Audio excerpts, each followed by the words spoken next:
Hey everybody, welcome to another episode of Age of Quarantine. I'm your host Chris Enriquez, and I'm really excited about tonight's guest. I'm a drummer. I've been a drummer in the New York scene where I'm from for a very long time, particularly the New York hardcore scene. And when you're my age and you've been into hardcore for as long as I have, you obviously must know who Drew from Bold and Youth of Today and Into Another. So many great bands, and we're going to talk about some other bands that he's been in that you may not be as familiar with because he's done so much since then. But it's just kind of it gets overwhelming. But Drew is a legendary drummer. Drew Thomas, that is who I'm speaking about. I want to talk to him about his early days coming up in the scene, becoming a drummer, his musical journey to where he ended up, from the hardcore scene to the rock scene to all the cool stuff he's doing now. He's been in bands that, if you guys aren't familiar with it, you should check out. Godfire's Man is a hidden gem. Dead Heavens with Walter Schreifels. I believe, I don't want to misquote Walter, but I believe Walter mentioned that was his favorite record that he ever did. Maybe he said it was one of his favorite records. I can't remember, but hey, there he is. What's up, Walter? And he also plays in a new band called the Judas Knife with Joe from the band Garrison. They're great.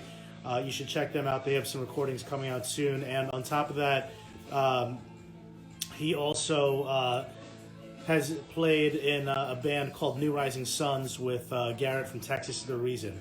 Great band as well. So we're going to get him on. It looks like he's ready to join us. And I'm going to shut the fuck up. If you guys have any questions that you want to ask during the episode, there's a question mark box at the bottom of the screen. And at 1/2 hour, we'll try to get to that. So without further ado, we are going to get Drew Thomas, the New York legend. Screen. Just letting the internet do its thing here. Thanks for spending your evening with us, everybody. Yeah! Drew Thomas! All right. There he is. Welcome to the Age of Quarantine. Drew, How are you? I'm doing good. I'm doing even better now that I'm talking to you. I know. Can you believe this? Like, I'm actually doing this Instagram Live with you today.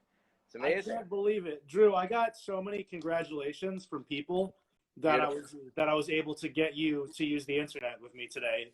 I like the Instagram. That's priceless. I'm happy to be on the Instagram with everyone today. Well, we have an audience. There are people watching us right now. It's great. I'm getting look. I'm shaking. I'm sure half of these are my idiot friends, so that's okay. Well, we definitely are excited that you're doing this, and thank you. And this episode is going to end up on YouTube and other areas on the internet. On the internet with the Instagram.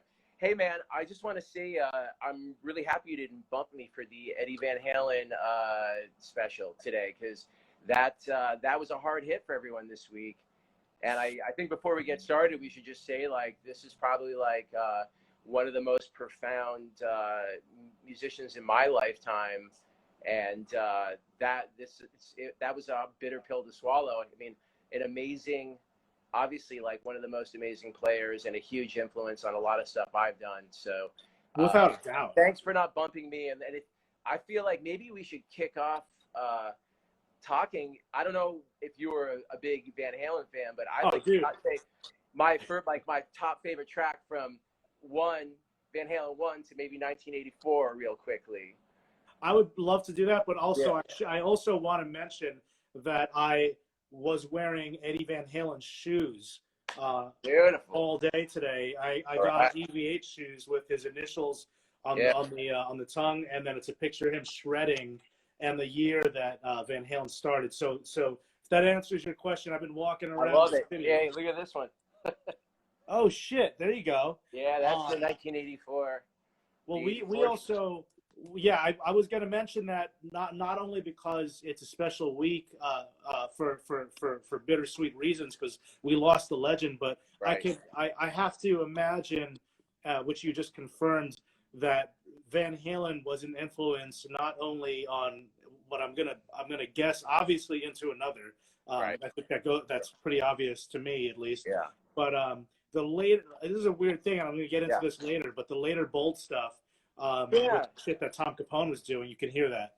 It's so cool to hear you say that, Chris, because, thinking about it when I was going to, just have to bring it up, I was thinking about like the lineage of that, and definitely even like pre-Crippled Youth. Yeah. When I was playing with Matt and Tim, before we were Crippled Youth, we were doing just like covers of like punk rock, like Black Flag, the Kinks, the Who, and actually Running with the Devil was in our cover roster of songs to do. So like awesome. we had gone way back with them.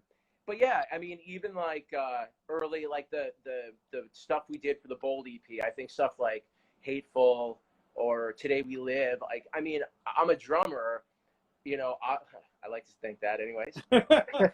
But it had a huge influence, and it was fun to be able to go like, I want to put hardcore through the filter of some of this like stuff that was really raw, and it had that punk aspect to it, and Van Halen definitely had that.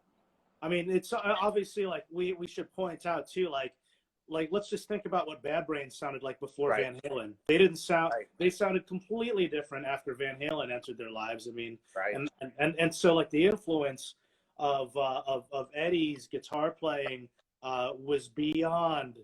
I mean, I wouldn't even consider Van Halen to be a metal band at all. I think that they were just a heavy rock band, and his sound entered hardcore and some punk. Yeah. And obviously metal.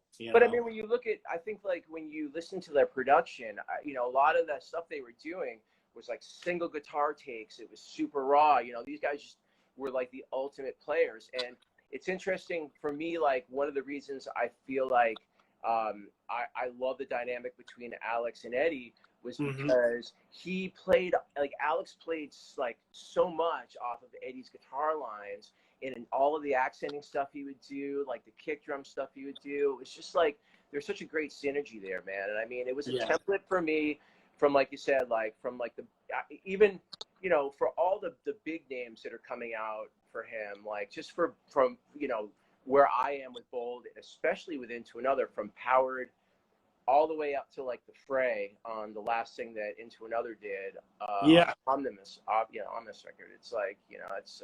I hear it. I mean, I interviewed Richie a couple months ago, and the one thing that I pointed out in terms of like the Into Another sound that I thought was pretty obvious, but wanted to confirm, was I'm like, you guys are definitely Judas Priest fans. Absolutely huge. Yeah. Especially a lot of the '70s Priest stuff. But the Van Halen thing, I'm wondering, and we could talk about this. Like Peter Moses is one of the best guitar players. I'm being honest here. I'm not just saying this because I'm talking. I was a fan before I met you. It's kind of funny telling you this because I know you as like a guy in the neighborhood now. But like when I heard Into Another, I actually saw Into Another first. I never heard you. I saw you live before I ever heard a record at Irving Plaza. On the which Irving Plaza show were you at? Were you at the one? Was it the older one? The ones that when we came back? No. This is back. This is when the first time, like in early days. Like okay, great, excellent. Yeah, I saw Into Another in 1998 maybe, and it was the Seamless tour. Maybe it was earlier than 98. You obviously know better than I do, but it was with Shift and Garden Variety. Okay. Yeah, and so my point about Pete is like, he is hands down, by the way, one of the best guitar players I've ever heard in my entire life. Yeah. And there's so much Van Halen going on there. Yeah, I mean, look, the bottom line is, for me, coming from where like the hardcore scene, trying to break out, push past an envelope that was, just by the nature of hardcore, had a certain amount of restriction to it, and wanted to get past that, talking to Richie about it. It was really fortunate for us, obviously, to find a guitar player like Peter Moses and a bass player like Tony Bono. it's exactly what I needed to grow as a musician. Because for all that, you know, I wanted to do, those guys pushed me in a different way because we came from these different scenes. You know, they weren't, I don't, you know, I think hardcore was, you know, not familiar to them, but in the same aspect, there was a lot of stuff they were doing Oh, that dude, it's wasn't so familiar to awesome. me. I learned, you know, playing in odd times. I learned, you know, how, like, you know, just doing certain things that weren't yet in my, like, you know, vocabulary of drumming through these guys. And we were playing constantly. We would just play hours a day. And, you know, I have, you know, the utmost respect for, like, what Peter and Tony were able to show me, you know, as a player as we were going through it. And I hope, like, you know, likewise that, like, you know, it was also a mutual thing.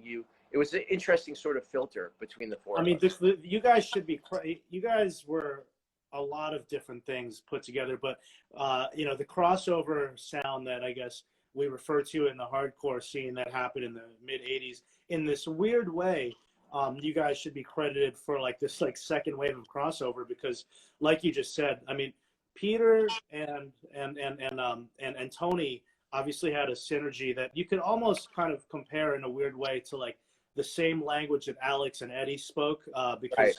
because Yeah. they were a pair. You could Yeah. tell when you listen to another.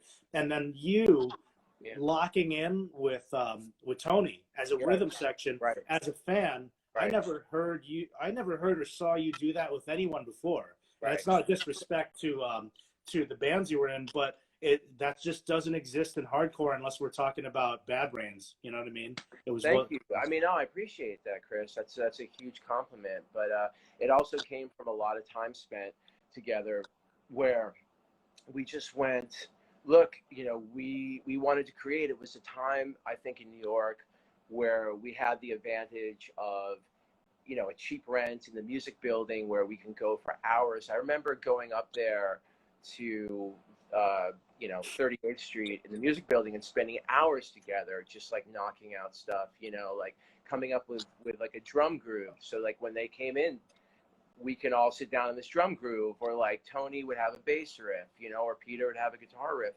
And they were so talented. There was like never a moment I felt like that was a lot of dull space. And that was you know, that was a bonus for me because I'm sitting there trying to hash out stuff. You know, I was like, you know, 19, I think 18, 19 when we first started together.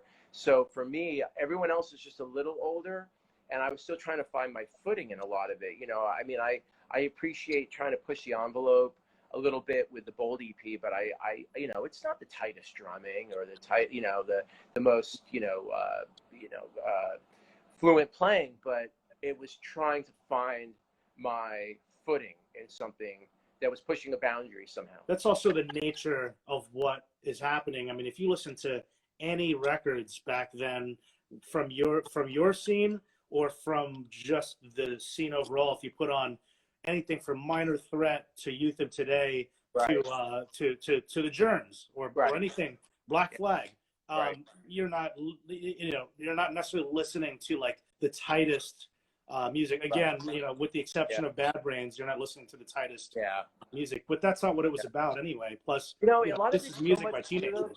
A lot of it was really luck of the draw. You know, when you bring that up, it's like I feel like you know, talking about like Youth of Today, like playing with Craig Satari on Break Down the Walls was just like, okay, you know, here's this guy who's a great bass player, and you know, he's how I was, again, like that's a record. I was 14 years old when I was doing that record, and we just happened to lock in and, you know, be able to play together well, you know. And you didn't have this like I think mental ability to process at that age, like, okay, I know I'm going to go to this studio. I know I'm going to work with this guy or this producer. It's like, you just went for it.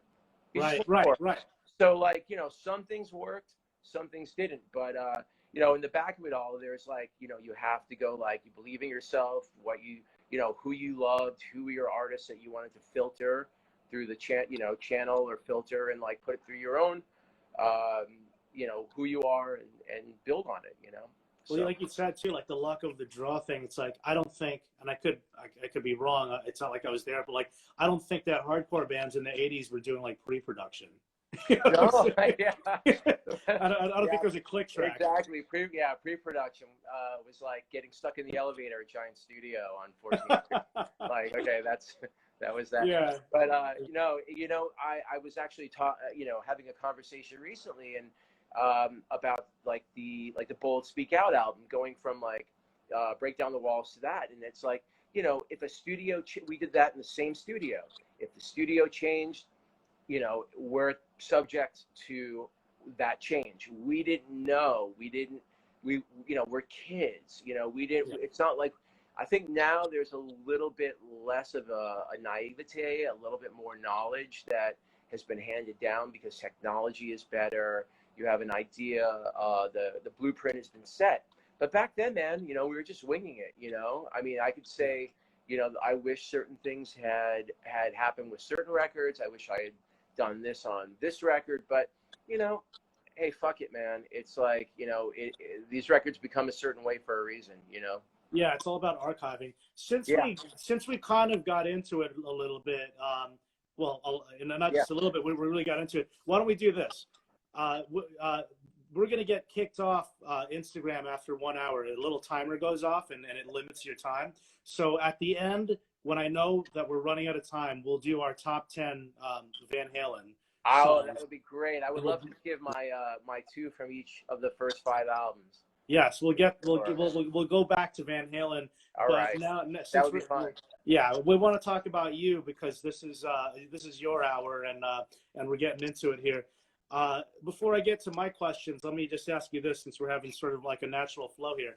Do you think, how crazy is it that shit that you did when you were 14 years old? And I heard you on the Where It Went podcast, which is great. It's a podcast where these 2 guys go through the entire Revelation catalog. Yeah, those guys are amazing. They're it's a really they do a well done interview, man. I like that a lot. I was happy to be part of it. I mean, you were part of something special that people still talk about to this day, and I'm wondering, like, how wild is that to you to know that, like, there are literally like kids from the ages of like 16 to like 45-year-old dudes that are wearing Champion hoodies and fucking wearing like Bold and Youth of Today shit. I mean, you and Richie don't dress like that anymore, but you started something that is like this cult thing that is from here to Japan, and Europe. Well, I do once in a while. I'm not,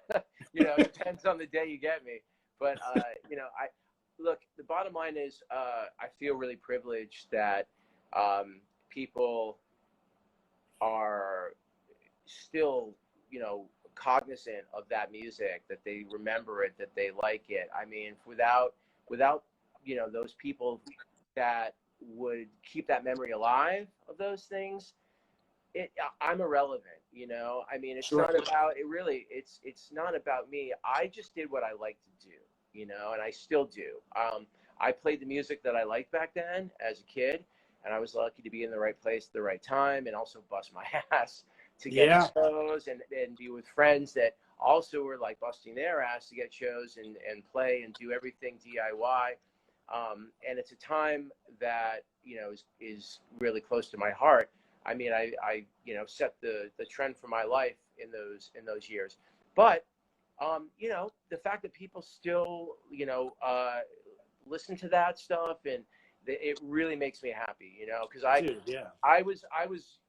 hope that people, when they do listen to it, they realize that, like, I was a kid that was reaching to do the best he could, to grow as an artist, and to know that, like, that's all that meant anything to me. Like, drumming and trying to be in a situation with people that I cared, like, that I liked, and music that I liked.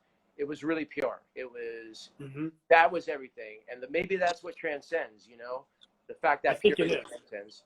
I think what transcends and what makes you guys so inspiring is that you guys were friends. You still are to this day. You do reunion shows. You start new bands with the same guys.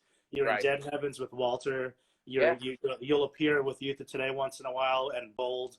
And that is that's amazing. It's just and also, like I mentioned this in my intro. I don't know if you were able to see it before you joined, but like Was that when you were talking about how handsome I am? well, yeah, it will flatter you even more. I mean, me and Richie on his episode talked about how you don't age. You and Walter don't age. It's Yeah, just, man, I went down to the crossroads on that one back about 30 yeah, years man. ago. Yeah, Yeah, sure. it's so wild. But it's Anyway, like, sorry. but yeah, no, it's like you and all of your friends have been in bands that have uh, seen the heights of success, and then DIY underground success, and like also just being in bands for fun, and you don't stop, and you just Right, do it all. That's right. inspiring, and I think that people can see that, and they're like, oh, they're for real. It's not bullshit. Yeah. Like they really, this means something. They're not just like, oh, we're gone. Like that Yeah. didn't work out. We're gone. You stay. That's how you stay relevant. You know. It's it's how you stay relevant, and also sometimes how you stay really poor. I mean, Well, yeah. There's I that. mean, yes, I mean, I say that, in all levity, but I love taking on projects that mean something to me. That doesn't always mean that. I try to balance it out with stuff I get paid for, stuff that I don't. If it means something to me, I still love working with people that I've spent my life with. I mean, lately, like, I've been working on stuff with Joe Grillo, doing this project Judas Knife. Yeah. And just before everything closed down, we were working on a record. My buddy Kevin McGinnis, who is in the New Rising Sons with me, there's a band called Twiggy Branches that we were doing with Chris Pravdika from Swans, and No shit. Costello from Witch Taint. Yeah, Twiggy Branches. We did like 2 records that are up. Waste Not, Want More, and I gotta check that out. I had no idea about yeah, that. they're up on probably Apple and Spotify and all that. But I try to keep my hand in like these projects, and I think like with this, this onslaught of everything that's gone on for musicians and entertainment industry, everyone across the board. I've tried to not let it affect me super negatively and go, okay, well, I played live a lot in my life. I'm going to, take a look at the situation, lay of the land, and maybe do more recording, try to do more projects, get back into doing some stuff with Into Another, hopefully in Absolutely. year. I mean, we did, we just did kind of like a quarantine version of May I, which sounds actually really good. So I love that song. and It's it one was of my out of the favorites. gate. I felt like it was one of the things that was like a nice, easy sort of song that we could each, have our. It's empty enough and it's dynamic to just sort of do a quarantine version of it. And I think it should hopefully be out in the next couple of weeks on into any of the Into Another platforms. I love that, man. Thank you. That's great. Yeah, no, Yeah. that's a classic. Let's take it back a little bit, Drew. Okay. What are you're originally from New York, born and raised, Yeah. right? Yeah, I'm from just north of the city by about 35 minutes, Westchester. And, Okay. yeah, so I was kind of equidistant to, a lot of clubs in Connecticut, and a lot of clubs in New York City. I happened to have that benefit. So, like, when I was playing, younger, I was able to go to, like, the Anthrax in Stanford, to go to CB's in New York City, and take the train to both. So That's what Porcel was saying too, because he was from up there. Yeah. Now Mosh Crew. Yeah. Now, what are your earliest memories of just realizing that music had a profound effect on you? Just like, not even underground music yet, just like Right. you know what I'm saying? Yeah, of course. I mean, to me, it was always the most. I think growing up, everyone has their childhood issues that like body slam them. They're just like, how do I escape this? And for me, like the music and looking at the aspiring to be in like somebody who played music. I always felt that was a gateway to like this magical land of escapism, and it was trying to find the right instrument for me. And drums, as soon as I started playing, I was just like being an aggressive kid. I was like, drums work for me, and certainly the people in my recollection that meant the most were a lot of the like mid to late 60s cats like Ginger Baker or Mitch Mitchell, guys that were doing this combination of what just seemed really edgy, but also sort of like, it was like on the edge of chaos, like psychedelic, but jazz, and like, you know, but they kept this groove going. And then I, you know, growing through that, like through like, you know, sort of like listening to early to like late 70s rock, people like, you know, Clem Burke or like the Pistols, and then Minor Threat, people like, I would take like, you know, sections of things that I liked. I take Jeff Nelson's right foot and try to play that, you know, which I developed a pretty good right foot because of that, you know, or you know, just, you know, developing a love of playing on the toms from like a, you know, a Mitch Mitchell or a Ginger Baker.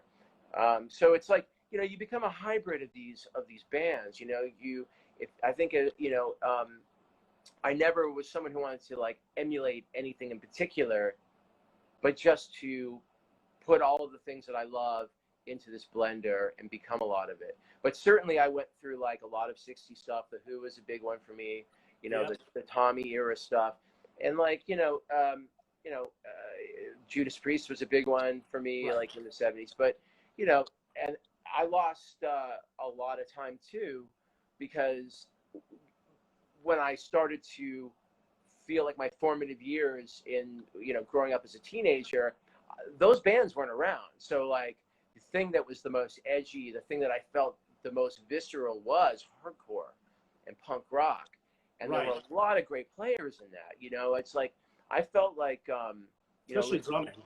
Yeah, there's a, you know, there was a number of great players. But just like the feeling of it, you know, just that just getting like, you know, I want to go out and wreck stuff because I'm hearing this, and I wanted people to feel that, you know. I was like, you know, when I'm just, you know, doing stuff like wise up, like, you know, it's like, I want you to feel, I want to be the drugs, like, you know, naturally for the people that I'm playing for, you know. And that was the most important thing for me, you know, to give back that feeling of like, you know, I'm gonna be your drug, you know, naturally, because you were mine. Especially playing straight edge bands, I guess, right? Yeah, because exactly, like, you know, we would go out, we would skate, you know, we would just like, you know, just have a natural, you know, adrenaline high, you know. I mean, I definitely spent, you know, time in that world, and it meant a lot to me, until I felt like the weight of what was expected of you kind of made me feel like I can't be a part of this, because the idealism of it was bigger than what I wanted as a musician, and then I had to move on. Right, yeah, and it takes away from like the importance of the actual music that you're creating, the art of it. But we talked about the music you grew up on and kind of got into punk and hardcore. When and how did punk and hardcore enter your life? Maybe you could elaborate on like even some first shows, records, and all that. Yeah, I mean, for me, I have to say, like, probably one of the biggest influences from, you know, was Matt.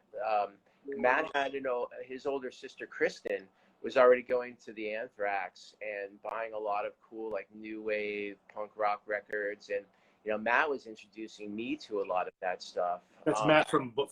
Yeah, exactly. Yeah. Matt Warnke from Bold, Crippled Youth. You know, Matt was like, check this out, check that out, and you know, the first Matt, I think Matt, you know, was Matt went with Kristen, his sister, to the Anthrax. Was like, yo, you got to come with me to this. This is amazing. So I mean, I was literally, I think, like 12 years old when I went to the Anthrax in Stamford, Connecticut. Yeah, because you were 14 when you were on Break Down the Walls. Yeah, and it was 13 when we did Crippled Youth. So when we first started going to shows, I was probably 12, you know, and we saw like, you know, 76% Uncertain, and like, you know, a lot of these Connecticut bands, Seizure, and the Anthrax was a really cool place, man. Brian and Sean Sheridan really like took care of people that went to that club.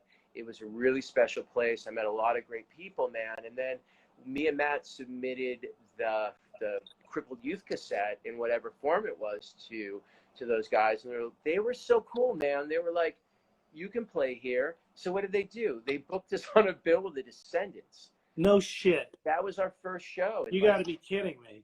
Yeah, man, that was it. That was That's like unreal. it was the summer of 98. I think it was the summer of '85. We played. That's an with that insane show. Milo Goes to College record, and that set the trend for like a large portion of my life because it was such a big show. At that show, I met Ray Cappo, I met John Porcelli, I met Richie Birkenhead. You know, Wow. I met like, all these people who would have this profound effect on my life. You know, even to this day. You know, and They were violent children at the time. Yeah. And they just came. Everyone came out to this show because it was the Descendants. They hadn't played in a while. So, and then from there, it was just like a novelty. We're 13-year-old kids basically playing the show, and then the show after that was like 7 Seconds that same summer, and you know, the rest is just kind of like history. You know, I became tight with them and ended up drumming on some stuff with Youth of Today, and you know, going forward. Porcel mentioned these same shows that you just talked about, and he also mentioned that the original Anthrax, because I saw videos, not realizing I wasn't around, of a bigger Anthrax, and he said there was probably like a 50 capacity basement at the time. Yeah, I'd say 50 to maybe 52. Hey, I want to give a shout out to the guys who are tuning in from the Where It Went podcast. I love your podcast. Yeah, I love those guys, man. We have some funny conversations. You know, even at we're past podcasts. We're into full text mode now. That's there you go. Yeah. There you go. A lot of shout outs, man. Smooth Skins, Salty Dogs, you know, Einspy Dry Dudes, the Paper Boys, Tiger Pit Crew, all of it. So Crew. Crippled Youth is happening, and you meet all the guys, you know, that are in Youth of Today.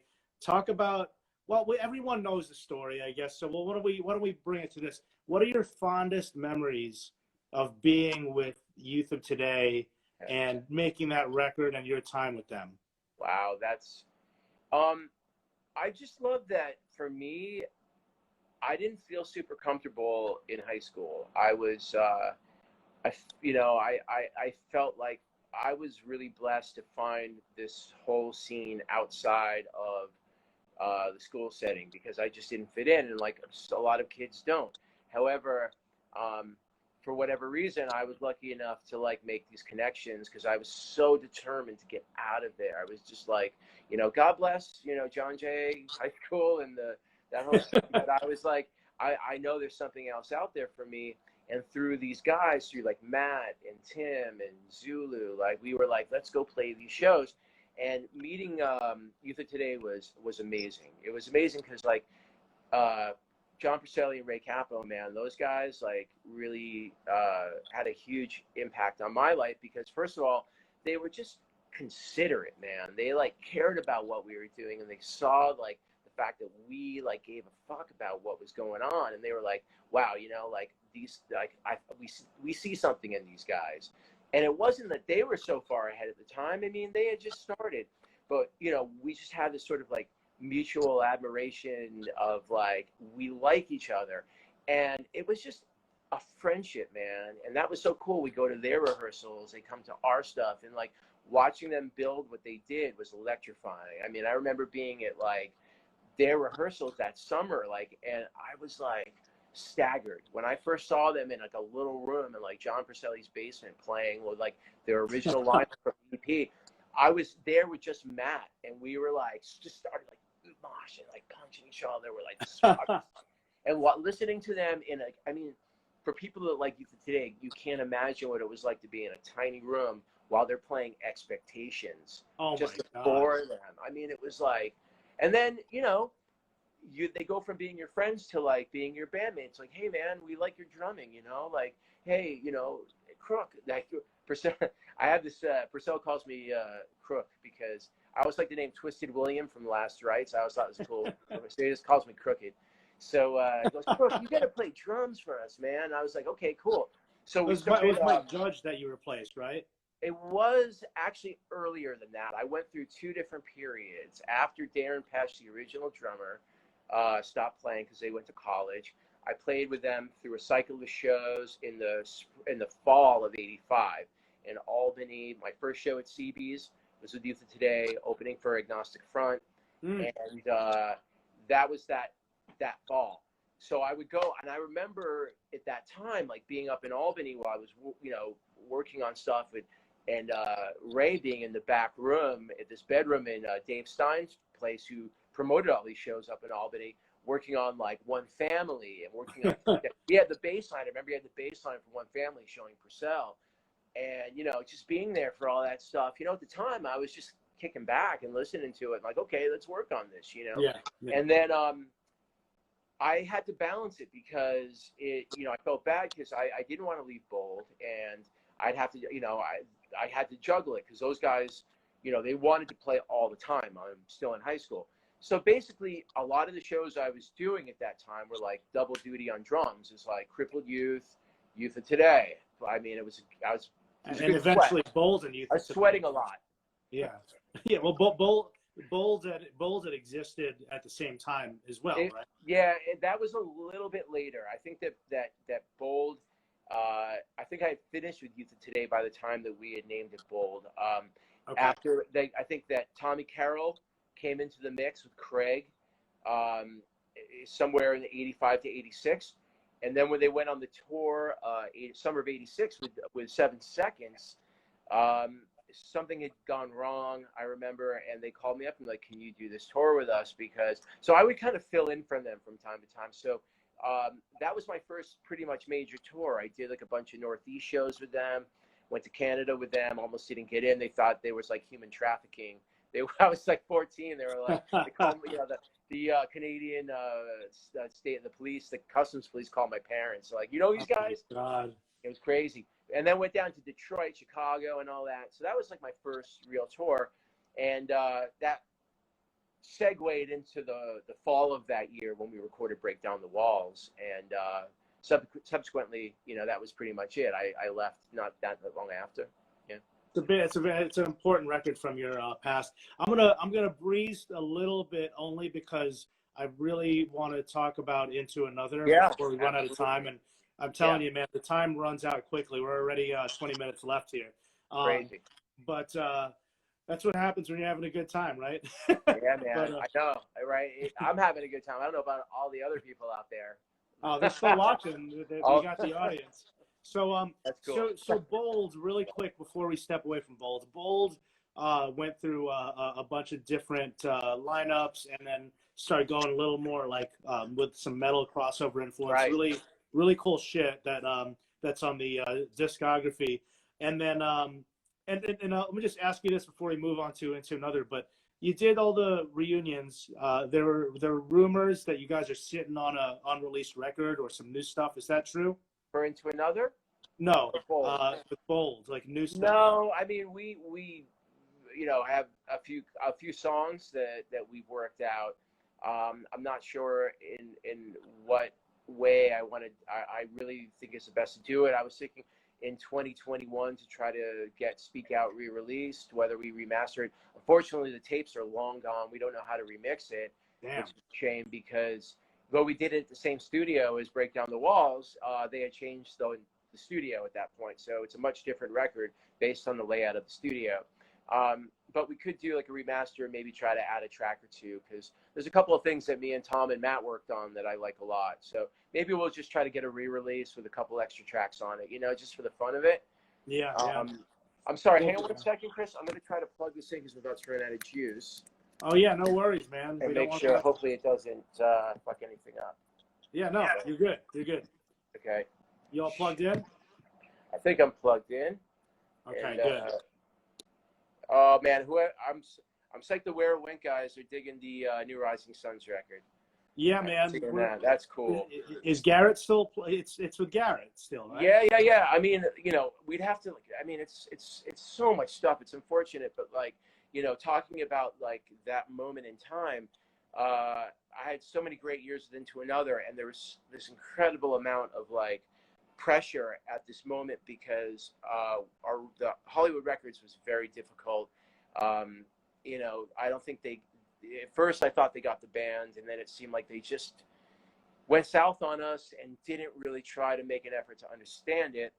And it just did a number on the band. We were so close for so long. I mean, we were touring like 7-8 months out of the year. You know, we were around each other nonstop. And then all of a sudden you get hammered by this label. And we just didn't have the support that was necessary, I think, to continue. And it was a real hard thing for me towards after Seamless. I felt like those guys were just like battered. And they were like, we kind of we should just call it a day. And I wasn't ready for that. So at the same time, Garrett had,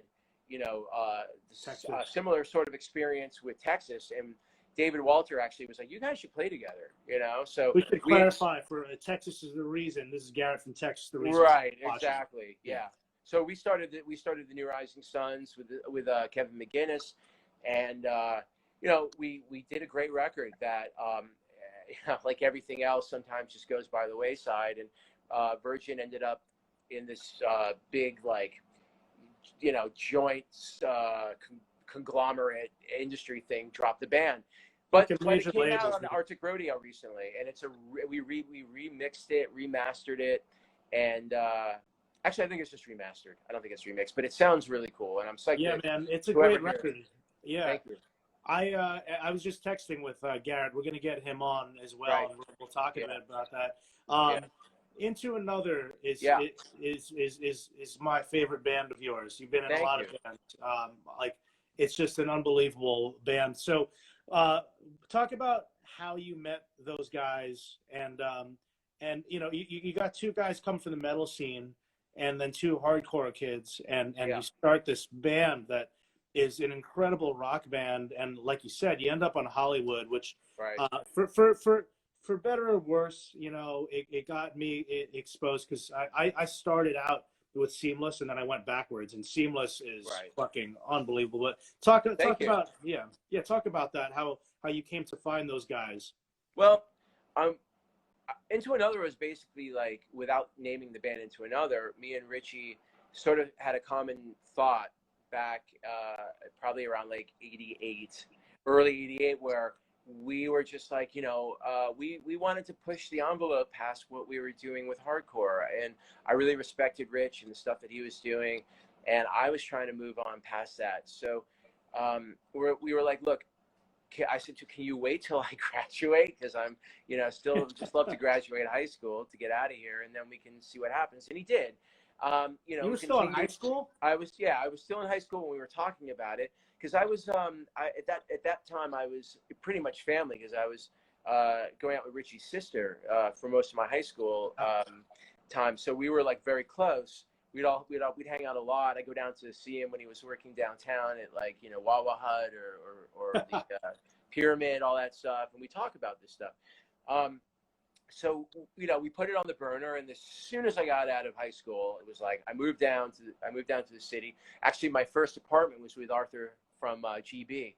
We moved in together, and he was going to play bass for us, but he just sort of felt like he wanted to duck out. He wasn't really super. He was into it initially, and then he was like, I don't know, guys. I don't know if I want to do this. So me and Richie stuck together, and we made a demo together at the same place that we did Break Down the Walls and Speak Out, Electric Real Studio. We made was it called demo. Into Another yet? No. We had a couple of different ideas, but it wasn't called Into Another. So we were shopping this around for a while. We even had at one point Jeff Buckley, before he had started his solo stuff. Wow. Are you kidding me? No, I'm totally serious. A good friend of Richie's at the time was like, my buddy is this guitar player, this guy Jeff, and he's wants to do some music, and he came over to the apartment that me and Rich were staying in. He listened to it, and he was like, it's cool, but I think I want to do my own thing. Man, it's just so wild. I think it worked out for him. I think it worked out for Jeff. How wild is that you Gavin Van Black, our mutual friend from Burn, he has stories about him too, and it's just like, I don't want to get off track, but is that so? It's so crazy, like a living legend. I mean, that's it. That was the city at the time, though, you know? I mean, that was what was going on. And then, so we just kind of like kept hammering away. And Richie, from being just like out in nightlife all the time, knew a lot of people. And he was friendly through Pyramid Club, Catherine Ludwig, who was the editor of Metal Maniacs, and her boyfriend was Peter Moses. She's like, you should check my boyfriend out. So we said, okay, you know, cool, let's have him come by. So he had listened to the 3 songs, and he was like, you know, it's okay, but like check this out. And we were like, oh shit, like this Drew, what did that sound like? That stuff that you and it sounded like we were throwing everything at the wall, you know, okay. and we were just kind of, you know, all of the stuff that we liked. We had Dare Me. Dare Me was actually the song Dare Me, but it was fast. Okay. We had a song called Across the Eons that had, I think, maybe a couple of parts that would appear on the first record, but nothing that was stuck for the first record. So Dare Me was on that, but it was a much different version.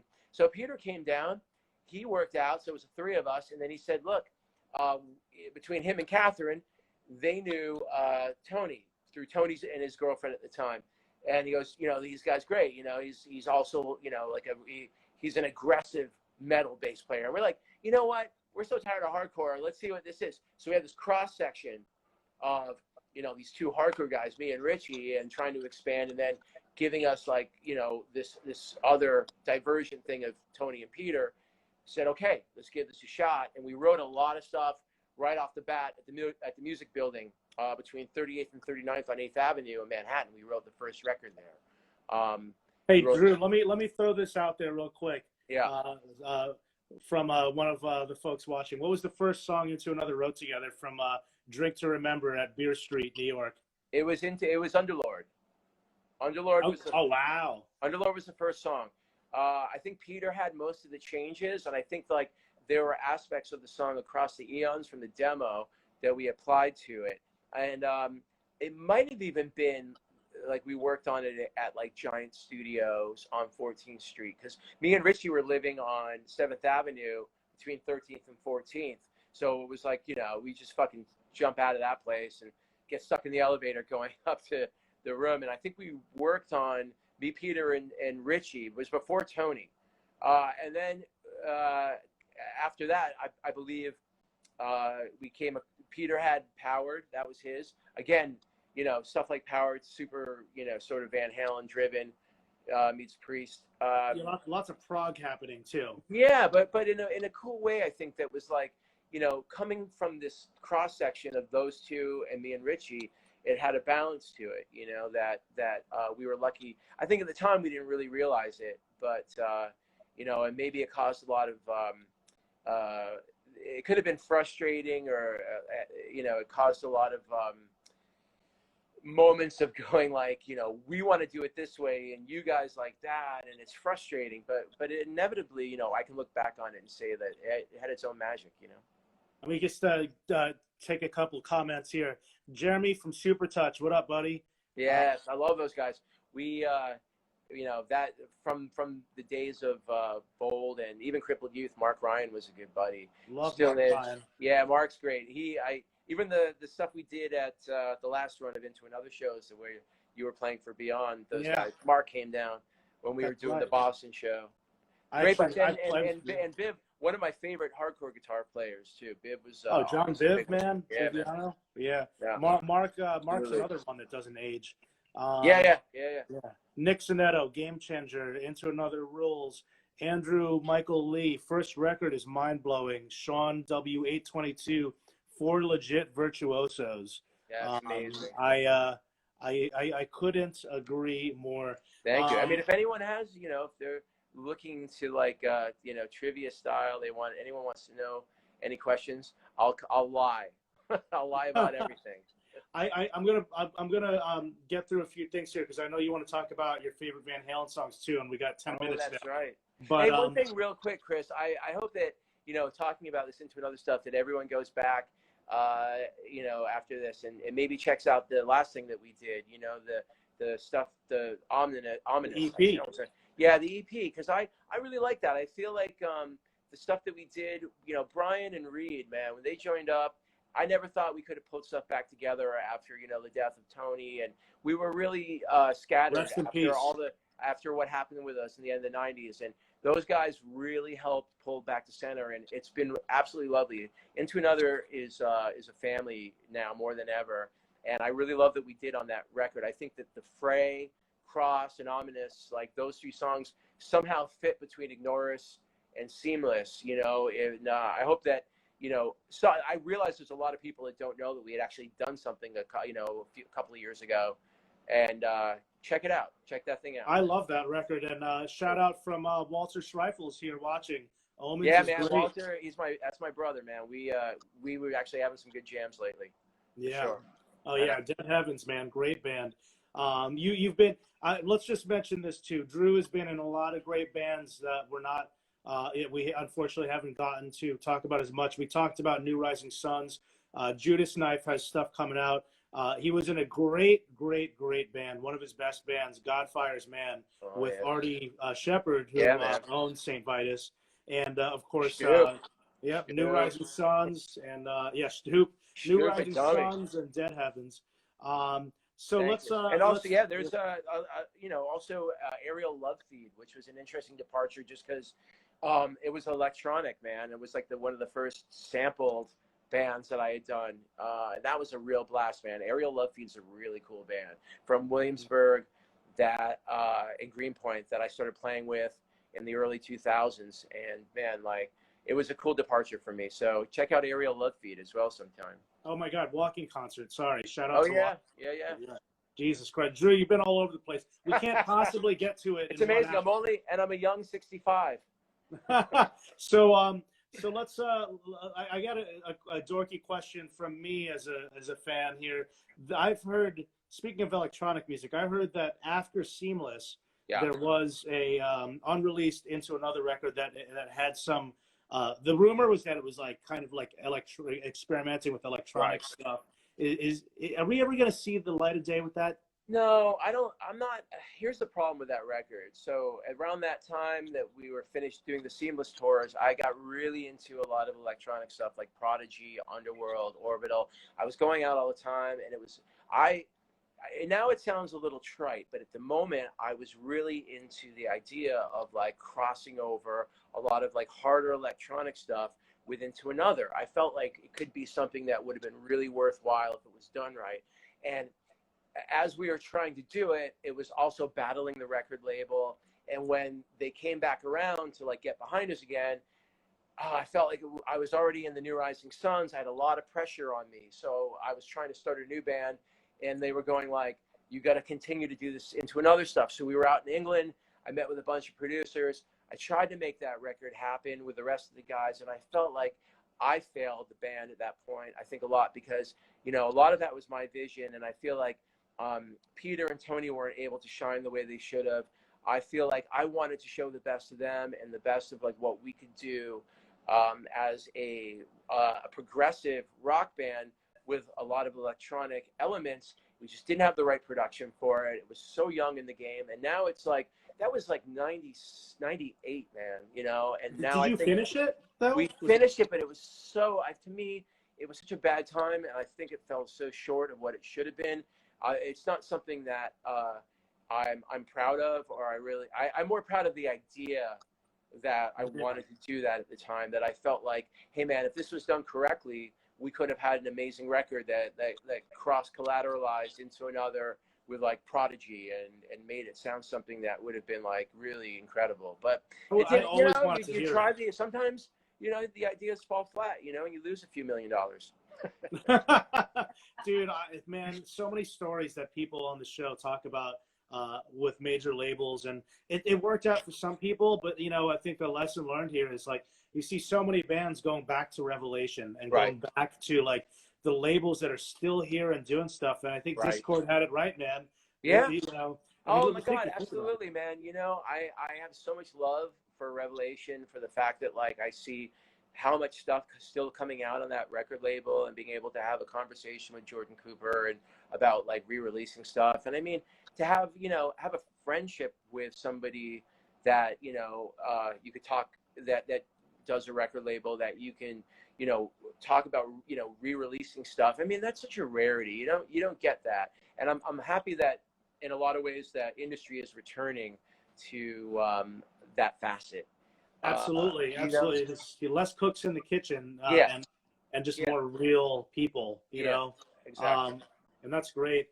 The reunion of Into Another has been great. I never thought that I would see that band again, and I was fortunate to see the reunion so many times. And I got to give a shout out to the guys that did join you in the newer version, and Omens. Oh, they're best.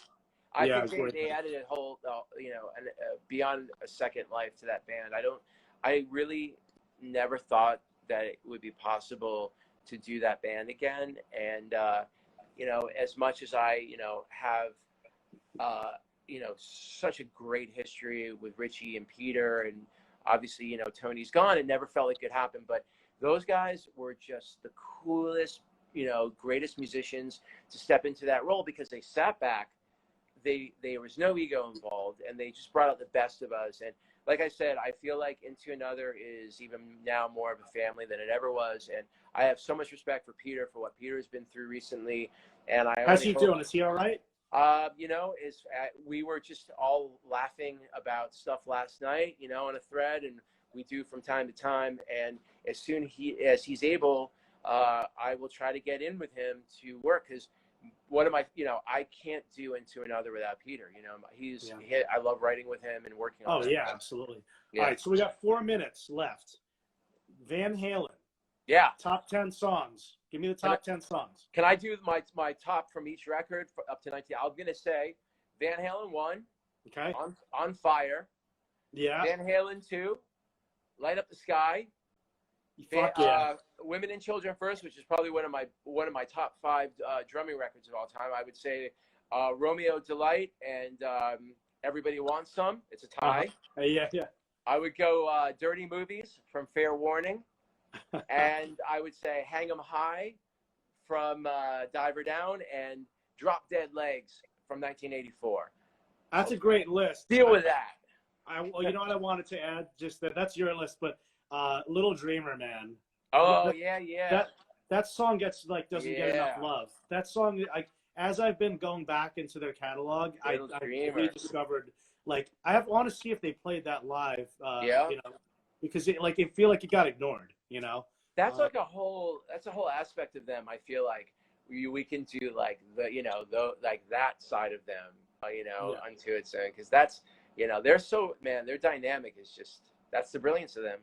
I'm glad you said Light Up the Sky, and I gotta say, even though it's a hit, and it's easy to kind of just call out the hits, but just think about how heavy Unchained was at that time. Oh my God! I mean, what is that? Drop C? I had the cassettes of Fair Warning and Women and Children First, man, with one of those mono speakers and the little tweeter, and I would just crank that up, and it's just man, that guitar, and that's like a single guitar track. And Peter always said that. He's like, man, for most of the original early Into Another stuff, Peter was always like, I just want to do all my guitar takes as a single take, because that's what I liked about Van Halen, man. Oh, I see what you're saying. Yeah.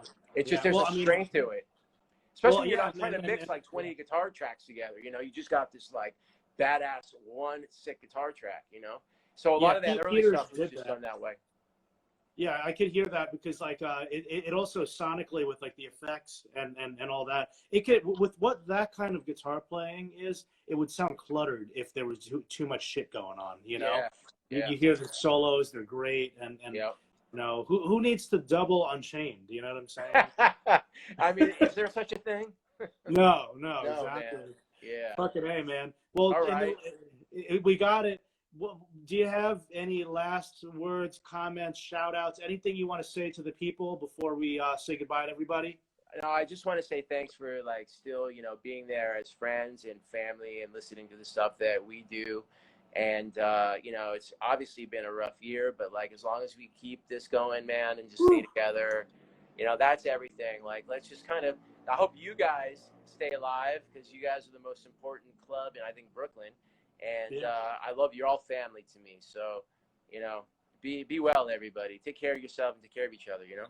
Absolutely. Thank you so much, too. And on that note, everybody, there's a lot of new St. Vitus merchandise. So if you guys want to support the club, buy that merchandise. There's a ton of it. We're trying to give back to the community so that there's between the web series that you're watching right now and the merchandise, we're trying to make it exciting for you guys while there's no shows to watch. Right. Otherwise, I'm going to turn it into a shiny pajama top and some purple striped bell bottoms. Well, also, just like I want to also say, man, everybody please vote November and just Absolutely. do the right thing. Fucking disaster. Man. For your own good. For your own good. Yeah. All right. Much love. Thanks, Chris. Take it easy, Drew. Thank you. I hope I see you in person soon. All right, everybody. Goodbye, my friends. Peace out, brother. Be good.